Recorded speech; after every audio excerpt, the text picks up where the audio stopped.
Hello, Star Wars fans. Today is going to be my review of Mandalorian Season 3, Episode 4, and there will be spoilers, so if you haven't seen the episode yet, make sure to watch it first. But assuming you've seen it, then let's dive right in and see what we can find out.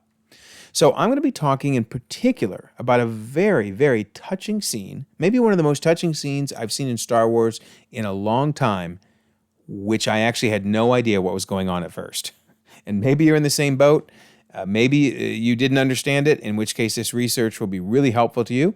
But even if you did get the full significance, I still think I might be able to add some things for you to consider. So in this episode, we learned who saved Grogu. We've been waiting forever to learn this. I mean, we wondered, was it Mace Windu? Was it the Grand Inquisitor or a Seventh Sister?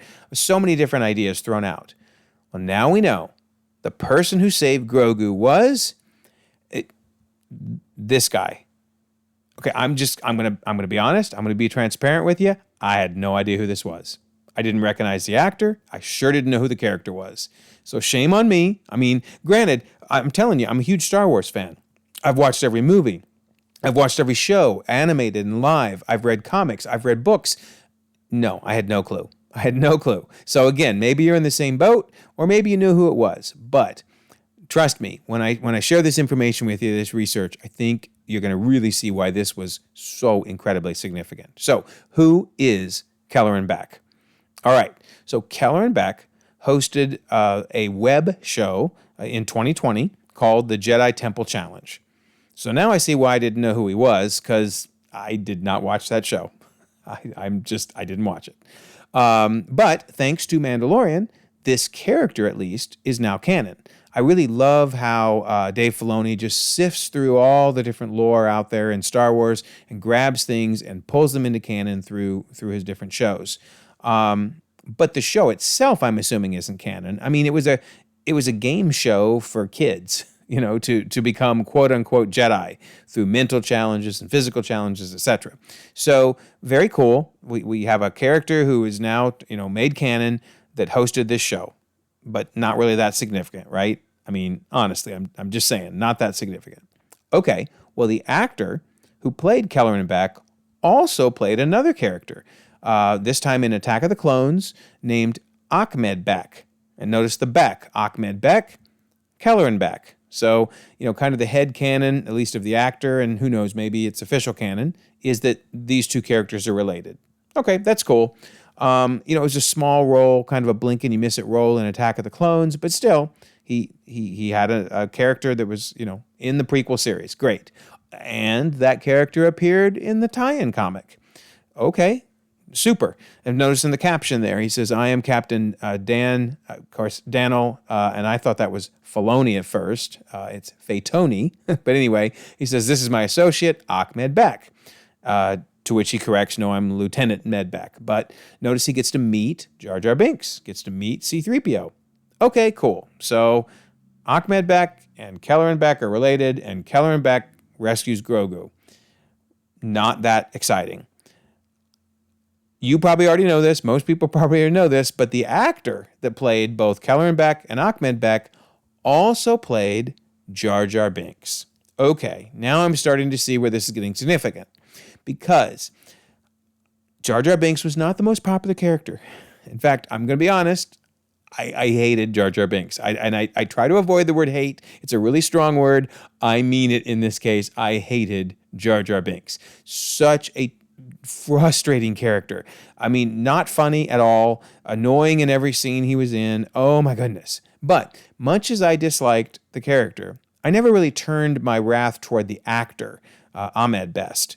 I don't blame him. It was the bad writing. It was Lucas. But no, for me, I don't turn my frustration on an actor. However, not everybody has the same views as me, because a ton of people treated him terribly. Notice there's the actor, Ahmed Best, playing Jar Jar. And people found out who he was, and they sent him hate mail, told him, "You ruined Star Wars. It was awful. Worst thing I've ever seen." I mean, they pounded on the dude. And this is before Twitter. Imagine if Twitter was around. Well, regardless, Ahmed Best really, really took it to heart. it crushed him.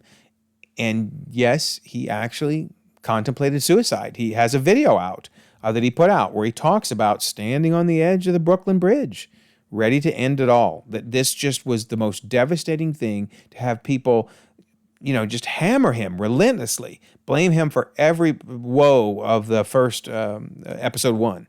And you can check out this video. It's a short video. It's well worth watching. Notice down in the bottom there, that moment I opened up about suicide. You can find it on YouTube.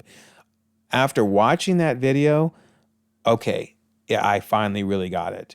I mean, yeah, this poor actor went through hell and back. And, I guess maybe I knew this at the time, but I didn't know he was ready to commit suicide. And this video talks about how he took his son to the same spot where he almost ended his life now years later, and how it just all came back and just reminded him of that moment, about how he realized he made the right choice, and didn't take that awful decision of suicide. But when you know all of this, oh man, then this scene really resonates. It means so much more. Total redemption for the actor. To come from being in episode 1 of the prequel series and just being ridiculed relentlessly, and now he gets to play the dude that rescues Grogu, the dude that we've been waiting all this time to see. It's him. I love it. Chef's kiss to Filoni, chef's kiss to Favreau. You guys are awesome. Just such restoration for this character. For the actor. Absolutely love it. All right, so what's also cool is I don't think we're done with this character. I don't think Kelleran Beck is over. His story is over, because we don't know why the Royal Naboo Security Force was there.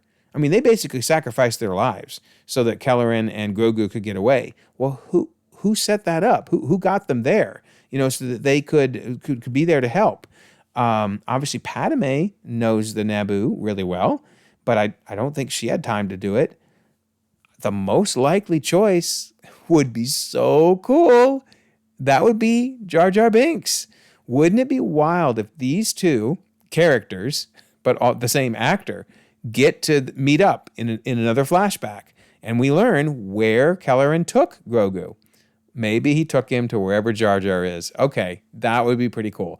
Yes, I couldn't stand Jar Jar Binks in the first episode, but you know what? I've gotten used to it. I've let it go. He is what he is, and he's been much better ever since. So yeah, wow. Talk about coming full circle. That would be amazing. I have no idea if they're going this direction, but darn it, if they didn't go this direction, refilm the scene. You got to make this happen. Come on, guys, this has to happen. Anyway, very, very cool. All right, so we'll see where the story goes from here, but I love it. All right, so something else I want to bring up. I'm thinking maybe the Children of the Watch, it's time to move, guys. That the beach, the mountain you live in with that beach, it's a little too dangerous for the kids. I mean, episode 1, giant alligator monster thing comes out of the water. Episode 4, a pterodactyl eats one of the kids, or tries to at least. Oh my gosh, guys, find somewhere better to live. Although, isn't it so Children of the Watch to be like, I'm not moving, you move.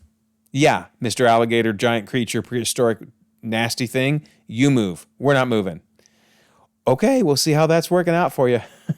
But anyway, awesome action scene. It was a lot of fun. Just kind of funny. Okay, something else that was really cool. Grogu finally is learning he doesn't have to hide his powers anymore. It's kind of interesting that in this same episode, we see the flashback to Order 66 and him escaping. And of course, ever since that time, he's kind of had to hide his powers. He didn't want anybody to know he was a Jedi and had the Force. So it was kind of neat, therefore, in this episode, after he got already hit by 2 of the darts, which looked like paintballs. They played paintballs even back then. But it was neat where Din's like, hey, show him what you can do. Come on, you can do this. You can do this. And Grogu realized, I don't have to hide myself anymore. I can show my powers. Love it. Absolutely love it. Very, very cool. Also cool, slowly Grogu is getting his armor, little by little, piece by piece. Now, I don't know if he's going to get a full set of armor or not, because honestly, I'm not digging that. I'm not digging that look, but I'm sure it'll be cool. If that ends up happening, it'll look really cool. But yeah, he's slowly getting his armor. And notice that chess piece that was forged in this episode from the Beskar. It has the Mudhorn signet on it. And of course, the Mudhorn is that beast that he demolished, totally bested way back in first season. So pretty cool. I love how it all kind of comes full circle. It all comes full circle. And speaking of full circle, isn't it interesting? In the first season, we learned that when they turn in Beskar, when the Mandalorians turn in Beskar to the armor, some of it is saved for the foundlings. Because remember, Din said, I want whistling birds. That was his weapon. But reserve some for the foundlings. And of course, the armorer says, as it should always be. The foundlings are the future. This is the way. So wouldn't it be wild to think that some of that Beskar that Din gave that was saved for the foundlings ended up becoming that chess piece for little baby Grogu, little Grogu. Yeah, that's just kind of cool. So who knows? But it's neat the way all these storylines just keep coming together. Filoni, Favreau, they're genius. They're just genius. Also, very interesting in this episode, Bo-Katan chose the Mythosaur as her signet to replace that arm piece. So what is that telling us? I mean, is she kind of becoming one of the children of the Watch? Or is this meaning, hey, I'm going to go after that Mythosaur and I'm going to end up riding it and I'm going to rule Mandalore? Is she trying to get in on the good side of the children of the Watch and then, is going to end up in a civil war with them? Is she going to have the Darksaber by the end? So many questions to be resolved. I know this episode was, and the last episode had some moments that were a little slower. It's a little bit of a slow burn at times. Lots of good action, but a little slow burn too. But I'm telling you, it's all going to pay off. It's all going to pay off. So very exciting. Remember the timeline? I don't think anything's changed to this time. We'll see if it changes again. But for now, I'm going to keep it where it's at. But it is worth noting on the left, in that second row there, we have Bad Batch. Literally, the next 2 episodes are coming out next week to finish off Bad Batch. And on the right, of course, we have Mandalorian. So that means in Bad Batch, we're seeing the Senate, which was dissolved, becoming the Empire. And in Mandalorian, we're watching the Empire, as it's been demolished, but isn't quite gone yet, Still, obviously, still around. And then Andor, which we'll get another season of that coming in the middle there, that's showing us the rebellion forming. So isn't it just wild, man? Star Wars is so good at filling in all these spaces. And I have to wonder if Mandalorian and Ahsoka's new series and Skeleton Crew, if that's all going to build to a new movie or movies. Would be wild. Would be really cool. All right, so there you go. That is Episode 3, Season 4. So don't forget, we do have the Discord server. I will put a pinned comment with this video in case you want to join. Lots of Star Wars chatter out there. Pretty cool. Would love to have you join us. Also, like this video if you don't mind. Subscribe if you haven't already. You can check out more content, and we can all continue to enjoy Mandalorian Season 3.